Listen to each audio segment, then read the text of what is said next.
오늘 하나님 말씀은 로마서 6장 1절에서 7절까지 말씀이 되겠습니다. 신약 성경 로마서 6장 1절에서 7절까지 말씀입니다.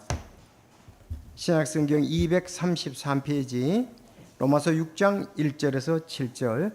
제가 1절 읽고 여러분이 2절 읽고 7절까지 그렇게 교독하겠습니다.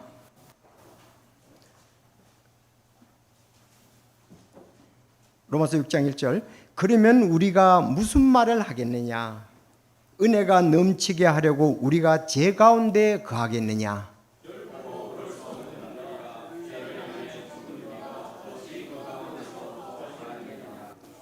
예수 그리스도 안으로 침례를 받은 우리가 다 그분의 죽음 안으로 침례를 받은 줄을 너희가 알지 못하느냐?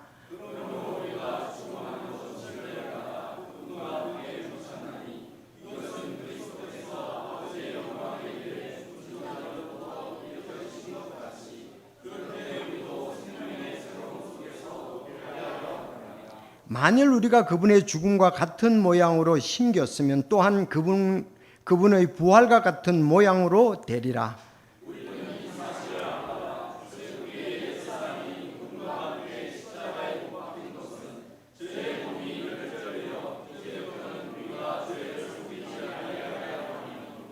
자, 이는 죽은 자가 죄에서 해방되었기 때문이라. 아멘. 기도드리겠습니다. 하나님 아버지 감사합니다.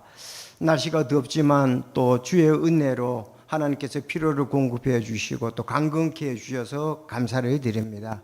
우리가 연약할 때마다 주님의 그 능력 많은 손길 또 지혜를 구할 때 주님 또 응답해 주셔서 건강을 유지하게 하시니 감사를 드립니다. 계속적으로 주님 또 인도해 주셔서 주님 안에서의 참 평강과 하늘의 천국의 소망이 우리에게 더 뚜렷이 와닿는 계속적인 은혜의 삶 이어질 수 있도록 인도해 주시옵소서. 특별히 오늘 참 로마서 말씀으로 주께 영광을 돌리길 원합니다. 말씀 안에 굳게 가는 저희들이 되게 하여 주옵소서. 간절한 마음으로 이 말씀을 받고 말씀 위에 굳게 서서 하나님께 영광을 돌리며 우리가 능력 있고 또 주님께 영광을 돌리는 귀한 삶 계속 이어지게 하옵소서. 말씀 마칠 때까지 인도해 주시길 바라오며 예수님의 이름으로 기도드리옵나이다. 아멘. 자, 이번 주 금요일 우리 공휴일입니다. 여러분 어떻습니까?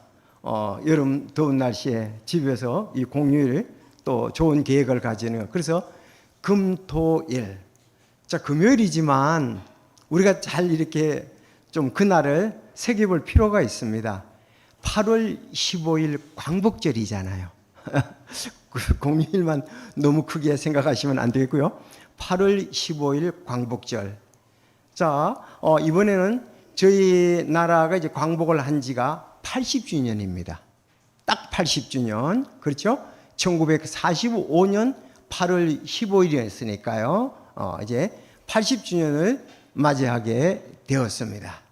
그날 우리가 다른 계획이 있을지라도 여러분들 그 국기는 개양하고 나라의 우리에게 이렇게 광복절을 맞이할 수 있도록 한 거 기도는 감사 기도는 하고 가셔야 되지 않겠어요?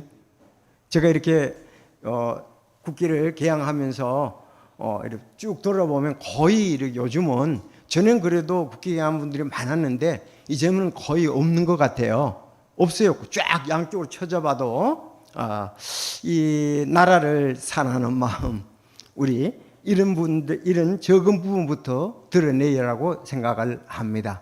그래서 국기 개양 꼭 하시고 감사 기도하시고 그 다음에 일상을 이렇게 보내시면 좋겠습니다.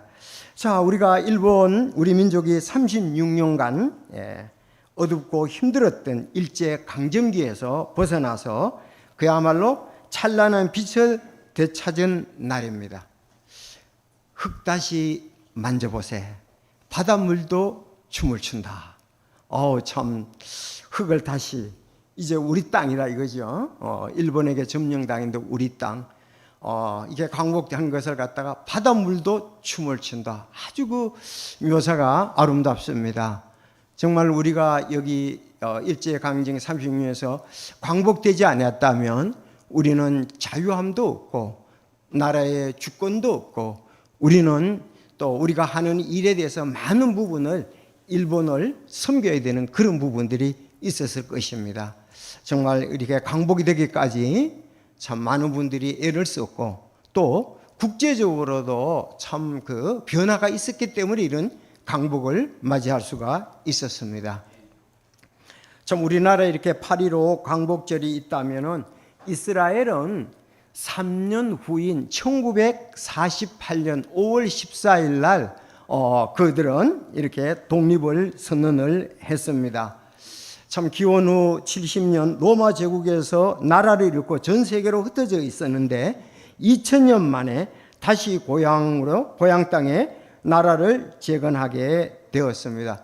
그때 영국이 이제 그 팔레스타인을 지배하고 있었죠. 위임 통치를 하고 있었죠. 철수하자마자 그 다비드 벤구리온 그분이 텔아비브에서 이스라엘의 독립을 공식적으로 선언을 했습니다. 그래서 이스라엘을 가면 우리가 그 벤구리온 국제공항으로 가거든요. 국제공항이 이제 벤구리온이에요. 텔아비브에 있는 그 아주 참 의미가 있잖아요. 거기서 독립을 선언을 했고 또 다비드 벤구리온이 그걸 선언했고 그래서 벤구리온 공항이라고 이렇게 불려지고 있습니다. 참 이스라엘에게서는 역사상 가장 중요한 그 한 순간으로 기록이 되어 있습니다. 정말 우리는 이 자유가 중요합니다. 자유. 자유 그런 말도 있잖아요. 자유가 아니면 죽음을 달라. 이 패트릭 헨리가 외친 말인데 미국은 영국으로부터 독립을 요구하며 독립전쟁을 준비하고 있을 때 이 패트릭 헨리라는 분이 자유를 쟁취하기 위해서 이 중요성을 강조하면서 이 연설을 했습니다. 자, 그래도 성경에서 볼 때도 이스라엘 백성들이 430년 이집트 노예에서 출애굽을 했습니다. 자, 이런 그 특별한 이런 그 광복들 오늘 우리 본문에서는 우리가 예수님 안에서 죄에서 영원한 자유를 얻고 새 생명을 얻는 가운데 우리가 살아가고 있다는 그 광복에 관한 것. 그래서 해방되었다 그랬잖아요. 우리는 죄에서 해방되었습니다. 여러분 그렇습니까? 그래서 오늘 로마서 6장 보면 7절에 보면 우리가 죄에서 해방되었다 이런 말씀이 있습니다. 그래서 한번 또 이스라엘의 또 우리나라 영적 우리 제사함 이런 부분에 대해서 한번 살펴보기를 원합니다. 먼저 오늘 1절에서 3절 말씀을 여러분 자세히 보면 1절에서 3절 말씀 성경 본문을 보시겠습니다. 자, 다 같이 읽어볼까요? 시작. 그러면 우리가 무슨 말을 하겠느냐? 은혜가 넘치게 하려고 우리가 죄 가운데 거하겠느냐? 결코 그럴 수 없느니라.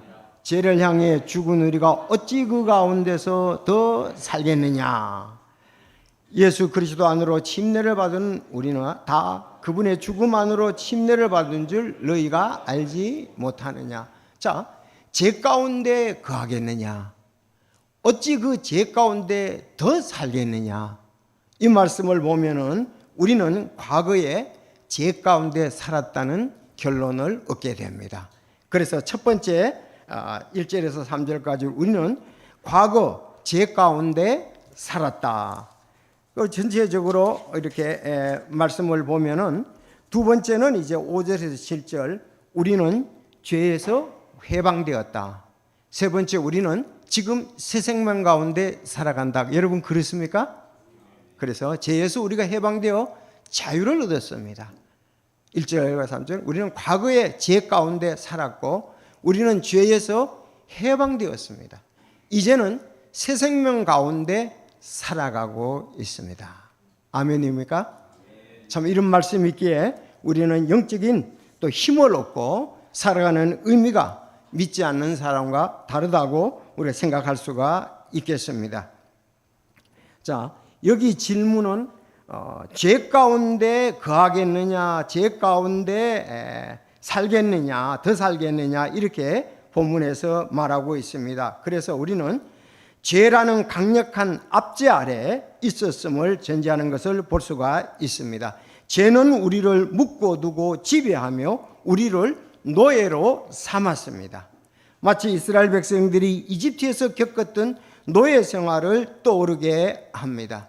그들은 430년 동안 이집트 파라오 왕의 잔혹한 지배 아래서 고통을 받았습니다.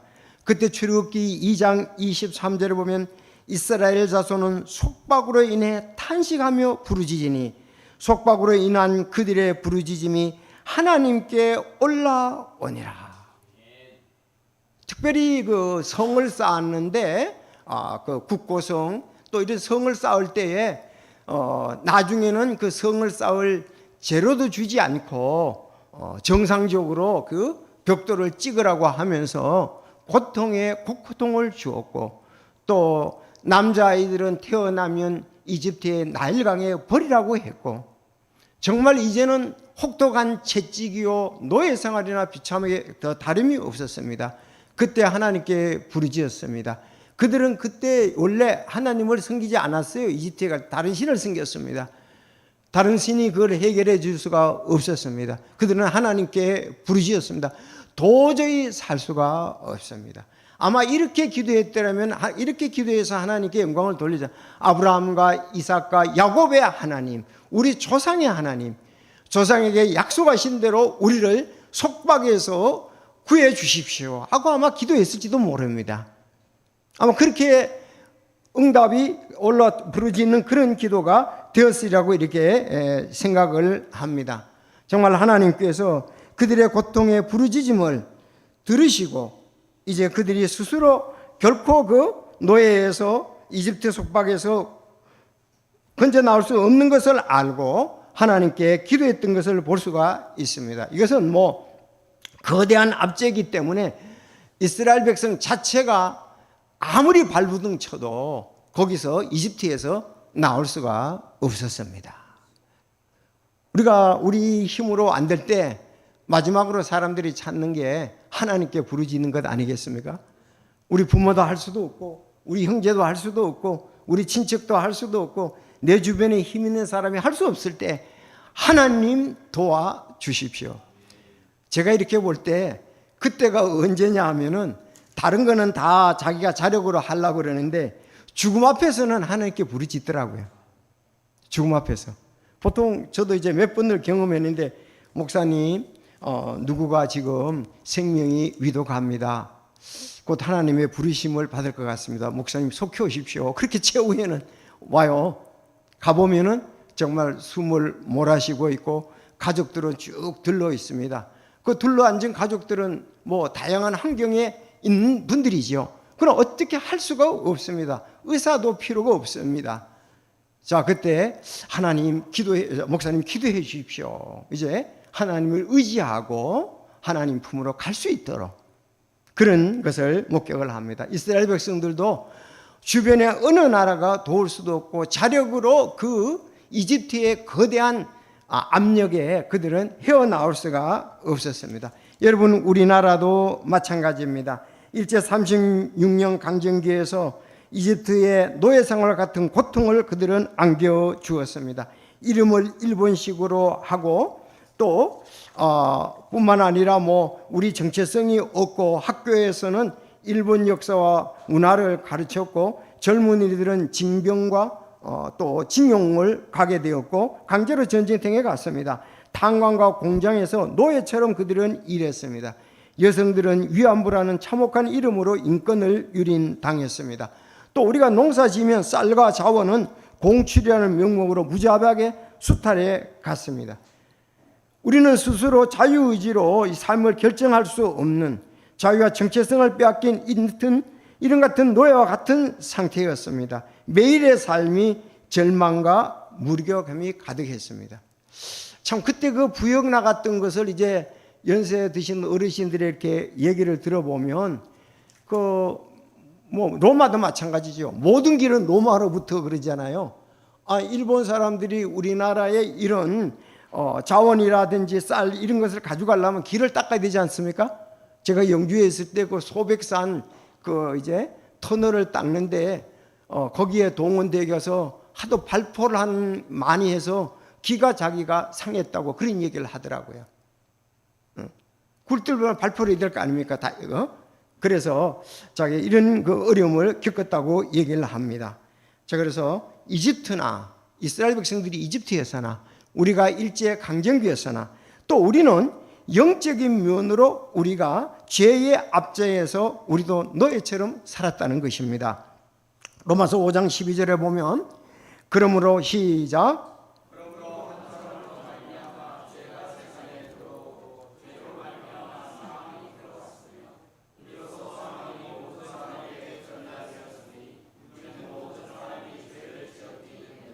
아멘. 자, 한 사람으로 말미암아 아담으로 말미암아 죄가 세상에 들어오고 죄로 말미암아 우리는 사망이 들어왔다.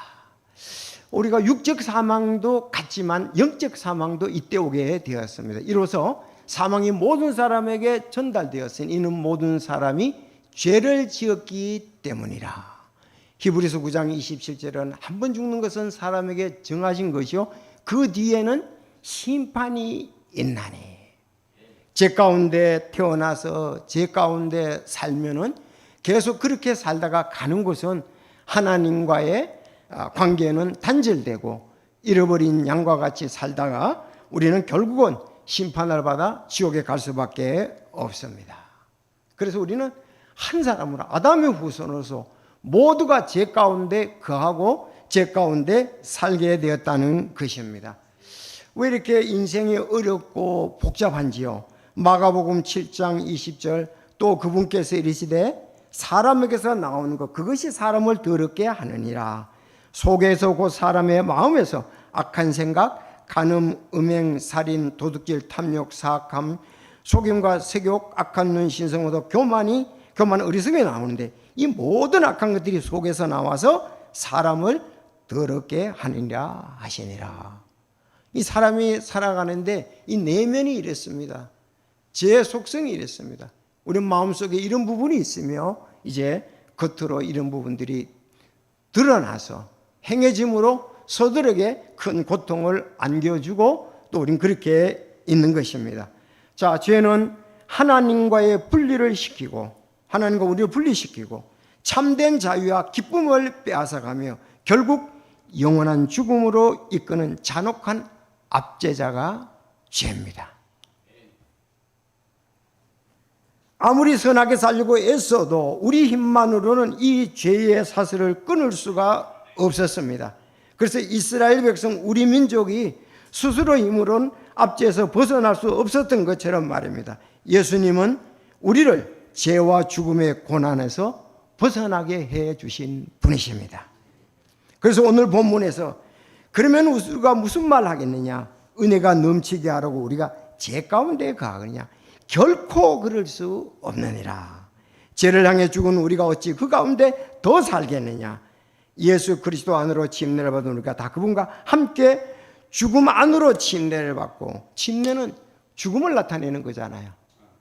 물에 들어가는 것은 죽음을 나타내는 겁니다. 침례를 받은 우리가 줄 알지 못하느냐 그랬습니다. 자, 그런데 이 죽음에서, 죄의 죽음에서 처음부터 예수 그리스도는 해방이 되셨었고 또 우리를 해방시키기 위해서 예수님은 이 땅에 오셨습니다. 저는 히브리서 2장 9절 말씀을 굉장히 또 12장 2절도 중요한데 히브리서 2장 9절에 보면 이렇게 말씀이 되어 있습니다. 자, 여러분 읽어주시기 바랍니다. 시작.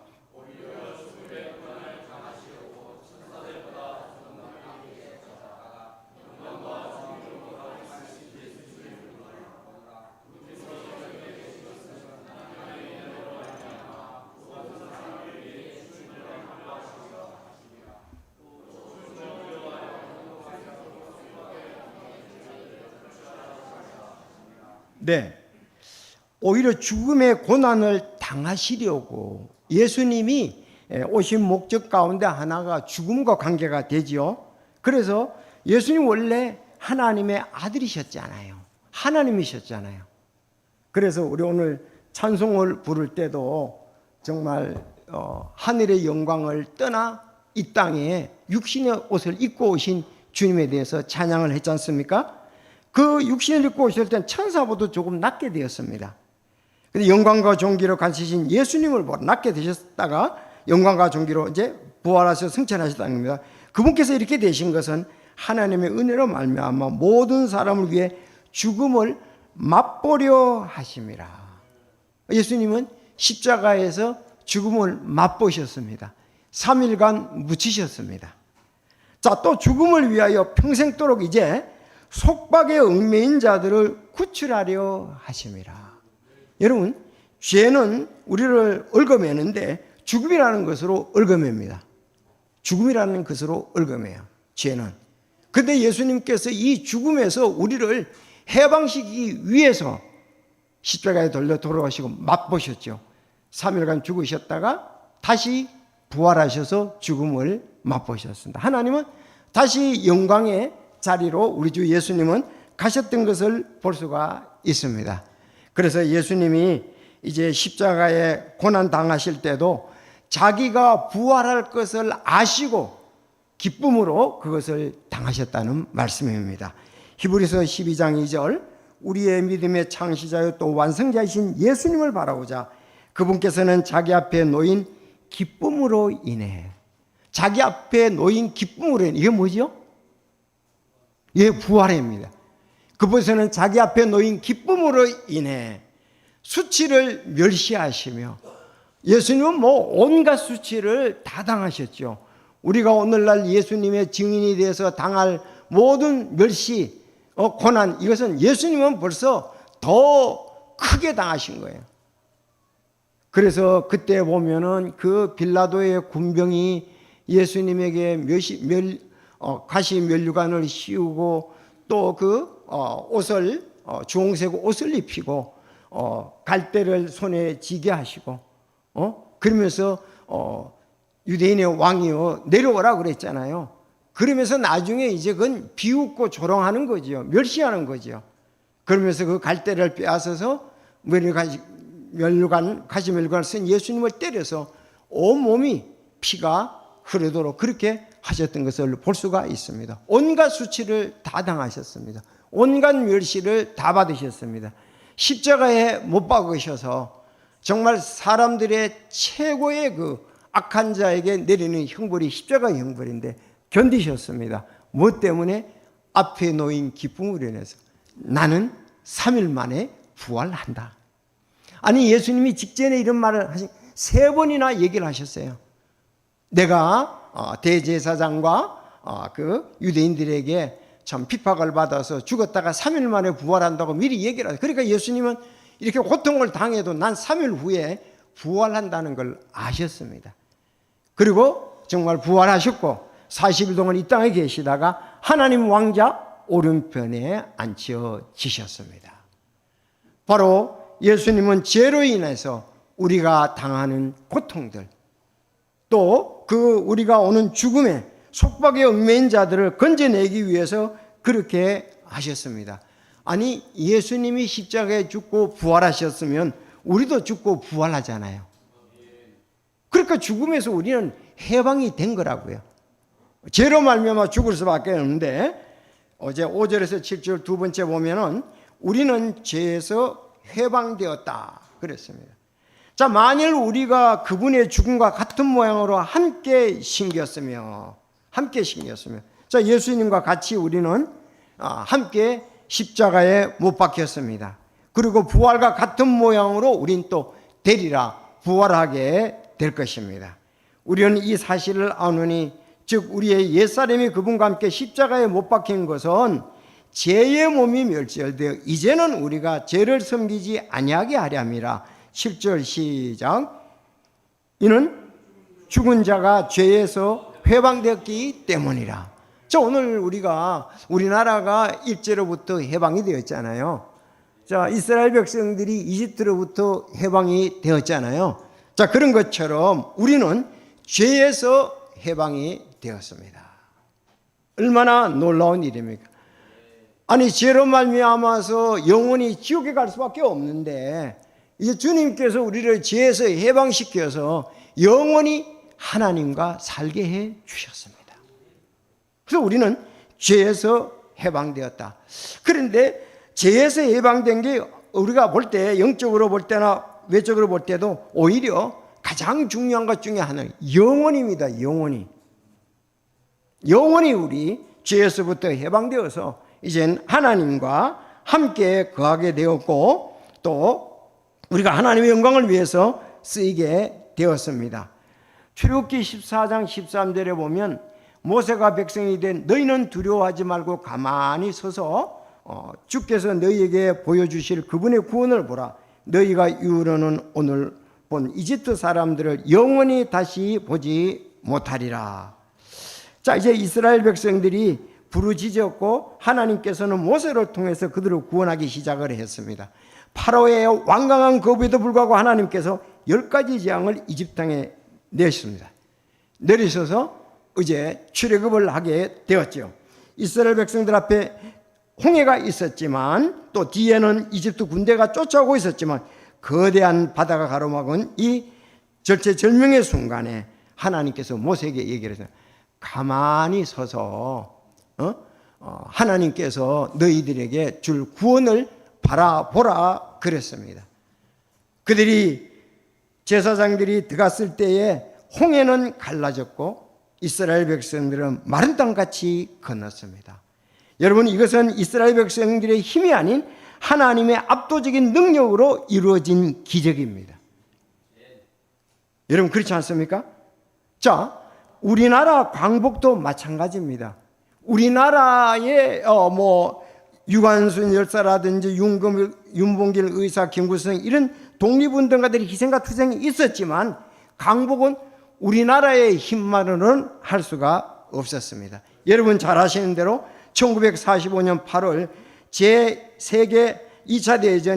제2차 세계대전이 일본이 패망하고 미국을 비롯한 연합군은 압도적인 외부의 힘이 일본에게 개입이 되었습니다. 그때 해방의 문이 활짝 열렸습니다. 우리 힘으로 하면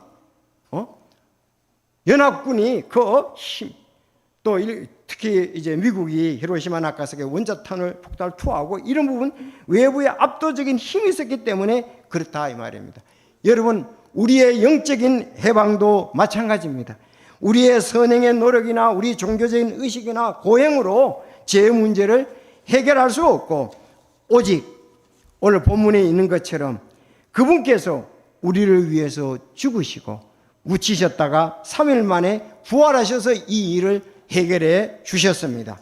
그래서 4절에 보면은 그 세 가지가 다 나오거든요. 4절, 그러므로 우리가 죽음 안으로 우리가 죽고 침례를 그분과 함께 묻혔고 또 죽은 자로부터 일으켜졌다. 여러분, 예수님이 우리 죄를 위해 죽으시고 묻히셨다가 3일 만에 일으켜진 것, 이것이 우리 복음 아닙니까? 로마서 고린도전서 15장에도 복음에 대해서 너희가 알기를 원하는데 우리 세 가지, 나를 위해서 예수님이 죽으셨다, 묻히셨다가 3일 만에 이렇게 부활해서 우리의 생명의 주인이 되신 것을 성경은 말씀하고 있습니다.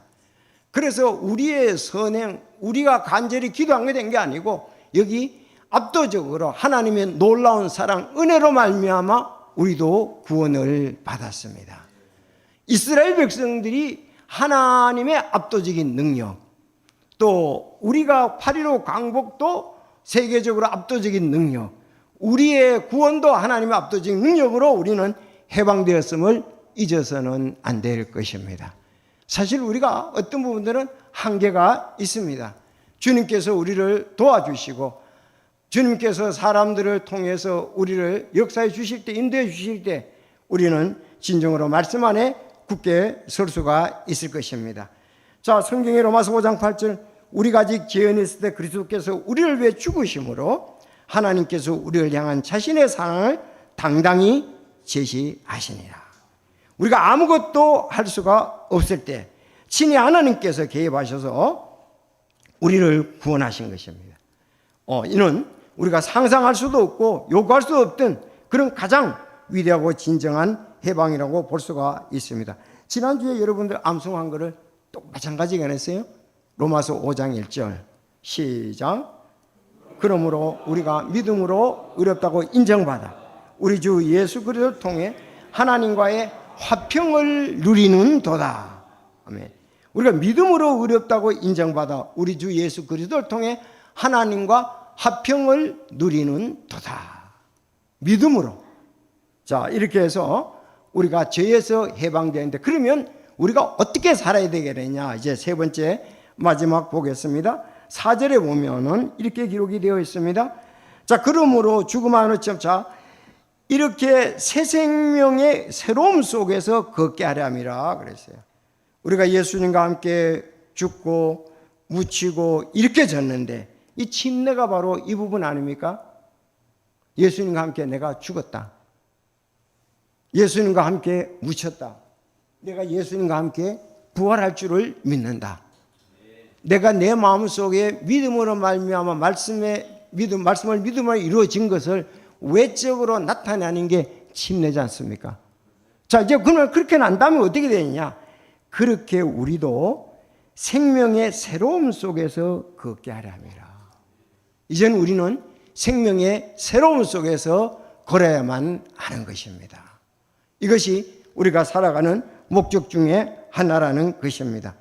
자, 이스라엘 백성들이 이집트에 나와서 홍해를 건넌 후 더 이상 이집트의 이젠 노예가 아니었습니다. 우리도 죄의 노예가 아닙니다.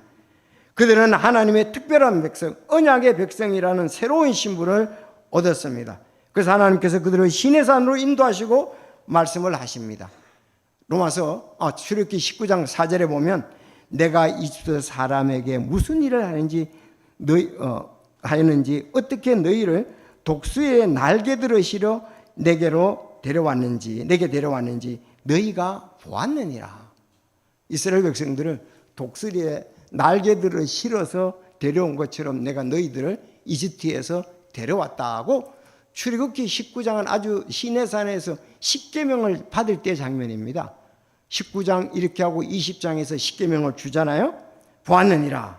그러므로 이제 너희가 참으로 내 목소리에 순종하고 내 언약을 지키면 너희는 내게 모든 백성들로 뛰어난 특별 소유 보유물이 되리라. 보물이 되리니 이는 온 땅이 내 것이기 때문에 특별 소유 보물이 된다. 그렇게 말씀을 하고 있습니다.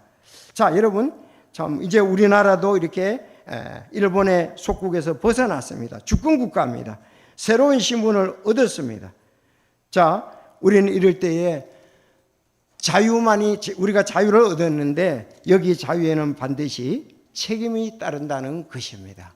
오늘 김종기 지사님이 시작 기도할 때 기도하셨지만은 정말 우리 국민들도 나라를 위해서 기도하고 위정자들도 하나님을 두려워하면서 잘 인도를 해야 됩니다.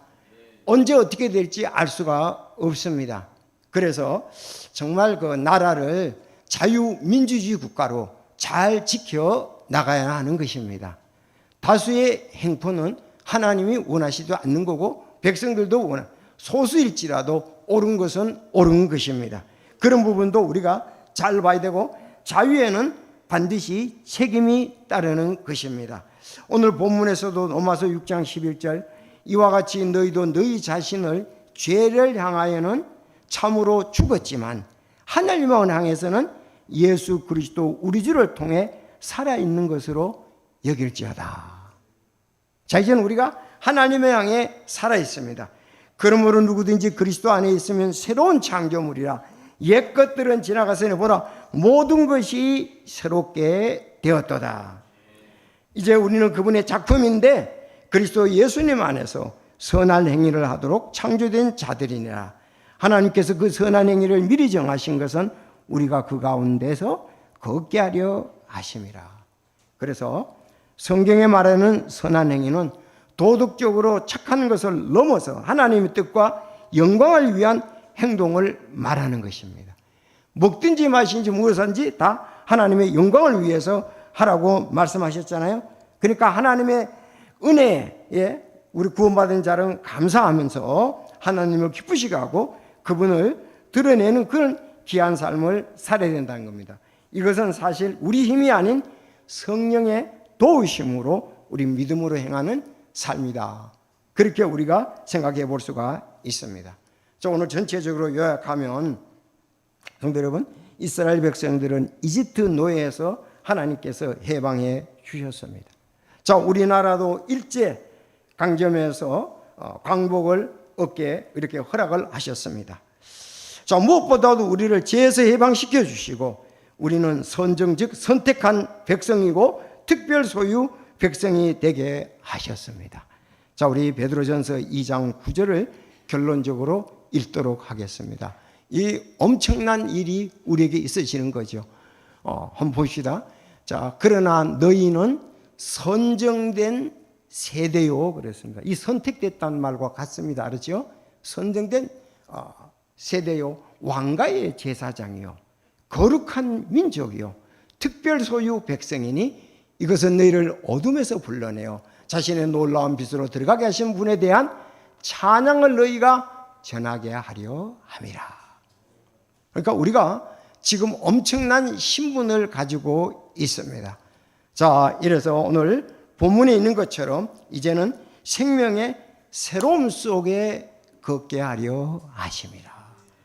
우리가 구원받고 이제 침례받아 하나님의 자녀된 또 교회 한 지체로서 정말 주님의 영광을 어떻게 드러내야 할까?